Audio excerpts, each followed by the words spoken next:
Hey everyone, Hayden here, and I wanted to make a little video for online for people who often want to come to me for piano lessons are often focusing on piano and they overlook something really important in music in general, which is their voice. Don't get scared off by that. I just want to introduce some ways that if you are one of those people who doesn't use their voice or says, I can't sing or I'm tone deaf or any of that stuff, you're probably not correct about that. You just need to practice it and train it. And how to train it is a tricky thing.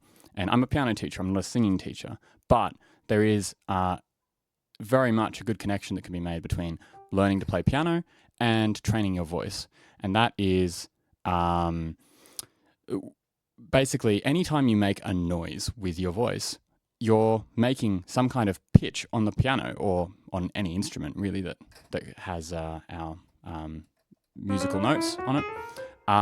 So if I, for example, if I just go or or any of these noises, right? Every one of them had a pitch. So let me pick one of them, or it'll be different. But I'm going to find this on piano. This is not a skill that's easy to do. It takes training to get here. But there it is. What I was singing there, I just made the noise and it happens to actually be an A, which sounds almost like what I was saying. But that was not planned. That's just coincidence. I just made a noise and there it is. When you hear it with the piano, you can kind of tell like, oh yeah, okay, that's the same noise. But I could then move it around now that I've found it. Obviously, the sound of the noise itself is different. Like one is my voice, one is the piano. But the actual pitch is what we're talking about. And when we say pitch, like this is a pitch, this is a different pitch. E, that's a different pitch. F, different pitch. They're all different pitches, but they're pitches that we can find on different instruments. Different instruments have different sounds, including our voice. But the pitches are all accessible generally across all the instruments. So let me make another noise. That was just like a hum, like a kind of sound. That's going to have its own note. Let me find it.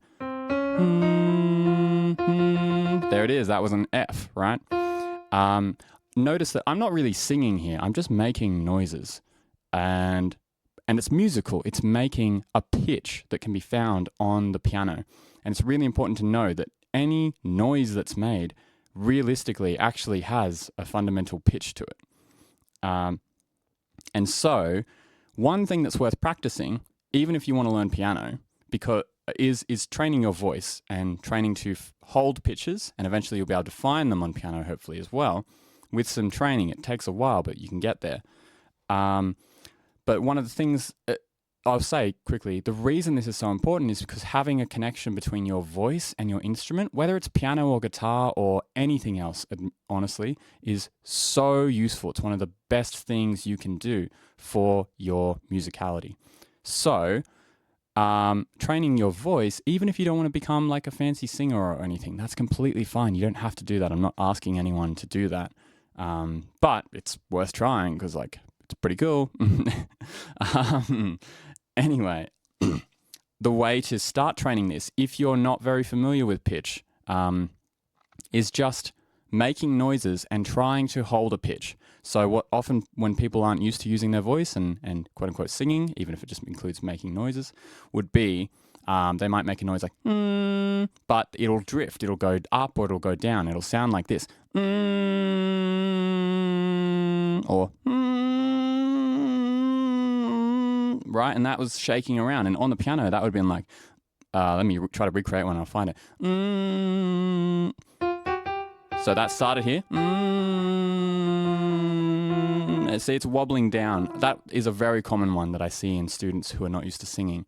Their voice wobbles their way downwards, and they don't realize, even though I might want them to try to just sing one pitch. So learning to hold your pitch is an incredible first step for training your voice. And I'll just quickly showcase that a little bit right now, and then I'll finish this. It's just a little snippet of an idea to practice if you're interested in becoming a better musician. So what we want to look out for is learning to detect and recognize when that pitch is drifting, right? If you make a noise like and it climbs down a little bit. It can be hard to tell if you're not trained to do this, but definitely it's a good start to try to get rid of that and turn it into which, by the way, was not perfect. Like, I wobbled a bit in there, and every person's voice is different, but every single person's pitch will wobble a tiny bit, and it's part of what gives it its own unique character, which is really, really useful and important. But that's an example of holding a pitch, and it can be with any sound. It doesn't have to be with like a hum like that. You could say the word cow. Cow. And that was a D. That happened to be a D, right? It doesn't matter what pitch you hum, doesn't matter what word you say or what sound you make. Learning to hold that pitch in place is so useful. That was a B, right? Over time, as you do this, you'll learn to do what I just did, which is find it on the piano. My method is always I just start at C and I move up until I get close enough and it sounds like I'm there. And it takes a trained ear to just instantly get it. There are so many students who will walk right past it. I might say, I might sing an F, right? And they might try to look for it. And they'll walk past it and they don't know that they've walked past it. But have a listen to this, and I'll slow down as I approach it.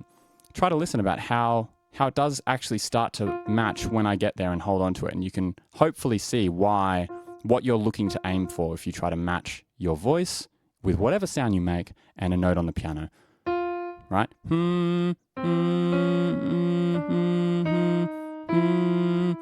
It's sounding really close there, but it's a bit dissonant. It's a bit off. That's the note I'm singing.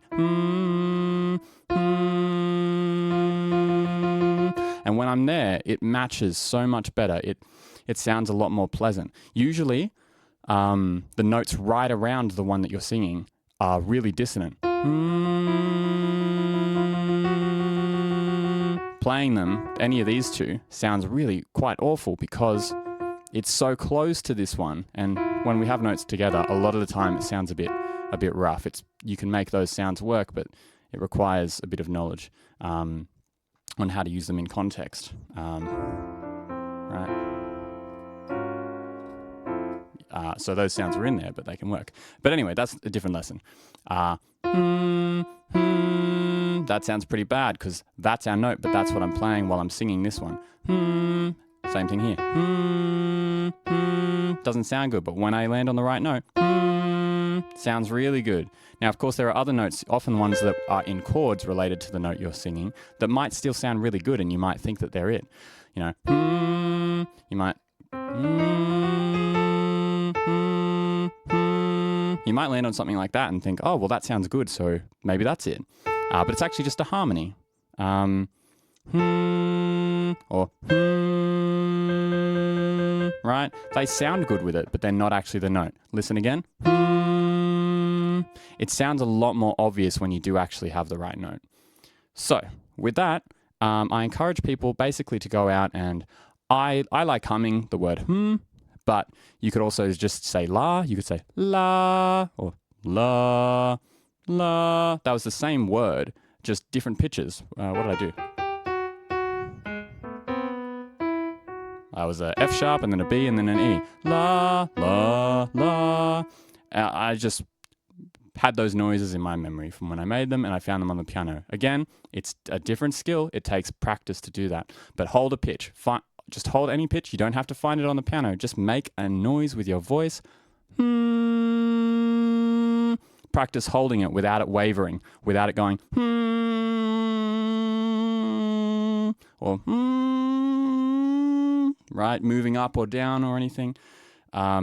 It's a really useful skill. And step number one, I think, in being able to use your voice, even if you're not looking to be a singer, it's just really, really ridiculously useful. And I highly recommend it. So just practice that. Make a noise with your mouth, hold the pitch, and try to keep it steady. And just practice that. Just keep that as a practice routine. And eventually try to make a noise.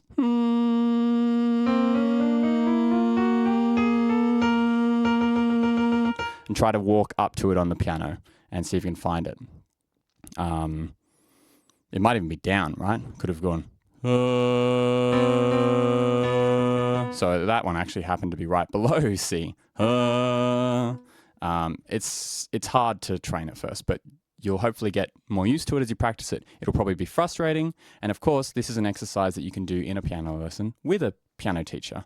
You could just hum any note, any pitch, and try to find it on the piano. And hopefully a good trained piano teacher, I could do this, will be able to tell you, do you have the right pitch or not? Have you found the right one on the piano? And hopefully reaffirm your skills so that you can then feel more confident practicing them at home. But of course, there will be times you might get it wrong, and that's completely fine.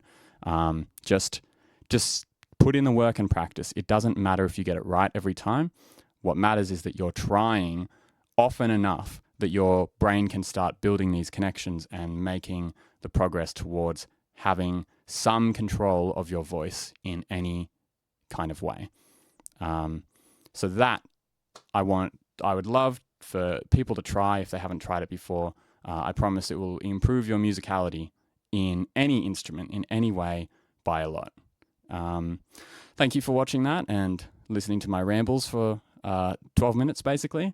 I appreciate you listening. Of course, I offer lessons, so get in touch if you're interested.